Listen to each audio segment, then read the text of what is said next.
Olá, gente querida, gente amada. Eu sou o professor Antônio Marcos e esse é o nosso canal, Marcos da História.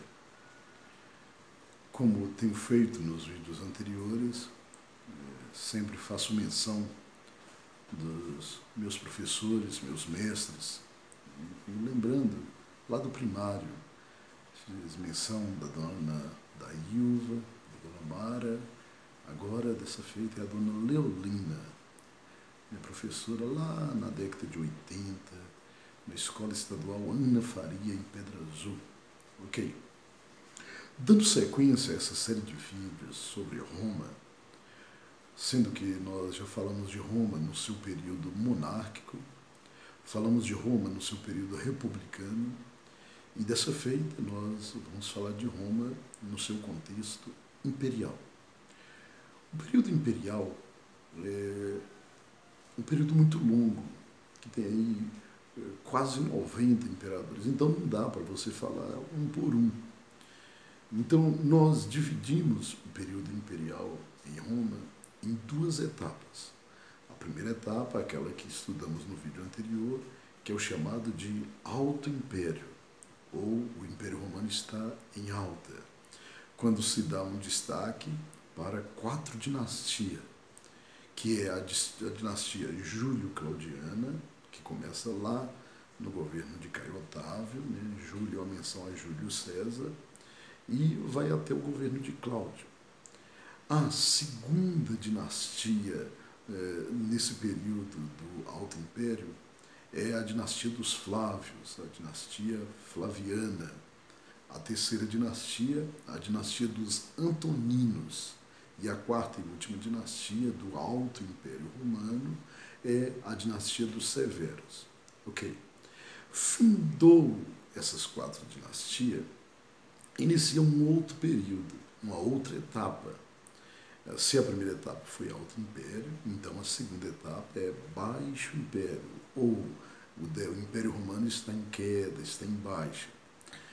E a queda do Império Romano, principalmente alguns alunos meus do ensino fundamental, parece que eles acham que estava tudo de boa, normal, e de repente veio as tribos germânicas lá do norte da Europa, liderados por Odoacro, invadiu Roma e deu cabo, afindou, e não é bem assim.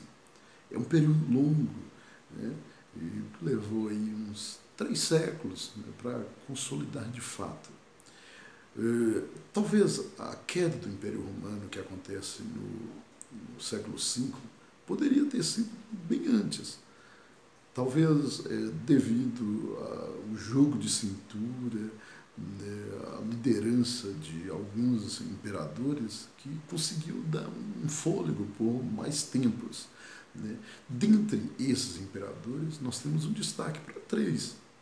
Eu acho que eles foram figuras importantes para manutenção do Império, porque o Império não poderia ter caído bem antes. Ok. Essa segunda etapa, ela é caracterizada por aquilo que nós chamamos de anarquia militar. Nesse período desse anarquismo militar, uma série de fatores que estavam contribuindo para o enfraquecimento do Império Romano. Vamos lembrar que Roma havia conquistado tudo que estava ao seu alcance. Roma foi o segundo povo que ocupou o maior espaço territorial, né? Vamos lembrar que o Império de Alexandre o Grande foi o primeiro, né, que ele, né, conquistou tudo que estava ao seu alcance, indo até a Índia, aquela região ali do Himalaia, né? O Império Romano então fica em segundo lugar. Chegou um momento que não tinha o que conquistar mais, né? Já tinha conquistado tudo que estava ao seu alcance, porque Roma dependia muito dessas conquistas para gerar sua mão de obra, que era uma mão de obra escrava. Uma vez que não tinha mais o que conquistar, começou a haver um enfraquecimento na mão de obra escrava. Com esse enfraquecimento da mão de obra escrava, uma inflação se instala. Isso é natural, porque não tinha quem produzia, começa a haver uma crise agrária, uma crise no campo, e alguns imperadores, nesse caso, principalmente o Diocleciano, ele faz algumas reformas estruturais, principalmente uma reforma tributária, que dão fôlego para as coisas melhorarem, né? Mas não era o suficiente, era algo já anunciado, né? A queda. Um outro também que dá um fôlego para Roma existir por mais um tempo é o imperador Constantino. É no governo de Constantino que ele entende que o cristianismo já estava consolidado dentro da mentalidade, do tecido cultural do império. Então ele reconhece a igreja, ele reconhece o cristianismo como a religião oficial do império. Com isso, alguns historiadores, né, usam um termo que antes de Constantino, a igreja era uma instituição de cemitério. De fato era. As perseguições eram inúmeras, né, que impedia a igreja, né, de ter, não dava nenhuma liberdade para o cristianismo. E é no governo de Constantino que isso é aliviado. Então, é um dos fatores também que contribui, né, para a manutenção, por mais um tempo, do Império Romano. E o último dos imperadores é o Teodósio. Né? Também voltando, lembrando de Constantino, é no ano 513, no ano 313 depois de Cristo, que acontece o Edito de Milão, que é oficializado a igreja, que surge a igreja católica romana, no governo de Constantino. Okay? E, por fim, no governo de Teodósio. E no governo de Teodósio, mais uma vez, o centro do poder, que sempre foi Roma como capital, ele já começa a mudar. É no governo de Teodósio que o Império Romano é dividido no chamado Império Romano do Oriente, e aí o eixo de poder que antes era em Roma é transferido para o Oriente. E surge o Império Romano do Oriente, e a capital agora é Constantinopla, que é uma homenagem a Constantino, aquela região, aquela cidade que antes era chamada de Bizâncio, né? Onde ali surgiu o Império Bizantino. Bizâncio era uma colônia grega, uma colônia helenista, né, no passado, que acabou se tornando a segunda sede do Império Romano, ou o Império Romano do Oriente. E então é no governo de Teodósio que no ano 395 que esse eixo muda. Né?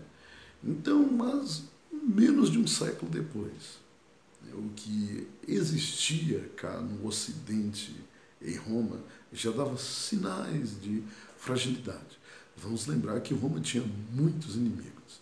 Dentre os inimigos, vamos citar os povos da Pérsia, né, que buscava uma oportunidade de enfraquecer o Império Romano. Vamos lembrar das tribos germânicas do norte da Europa. Né, e quando chega o ano 476, a fragilidade era tão demonstrada, porque antes de 476 teve duas outras invasões em Roma. Um moço, um bárbaro, chamado Alarico, ele invade a cidade de Roma e 40 anos depois teve uma outra invasão. E no ano 476, o Odoacro, um líder daquelas tribos germânicas da Europa, invade a cidade de Roma e derruba e destitui o último dos imperadores. Assim, finda o Império Romano, ano 476. Com a queda do Império Romano do Ocidente, é também um marco histórico para o fim da Antiguidade, porque a partir desse momento inicia a Idade Média, que é um tema para a nossa próxima aula. Mas lembre-se, o Império Romano do Oriente, o Império Bizantino, lá em Constantinopla, não, ele não caiu. Ele existiu por mais 1000 anos. Ele vem deixar de existir no ano 1453, quando é invadido pelos turcos otomanos, né? Os muçulmanos tomam Constantinopla, que é um marco também do fim da antiguidade, o fim da Idade Média para o início da Idade Moderna. Te espero na próxima aula. Muito obrigado.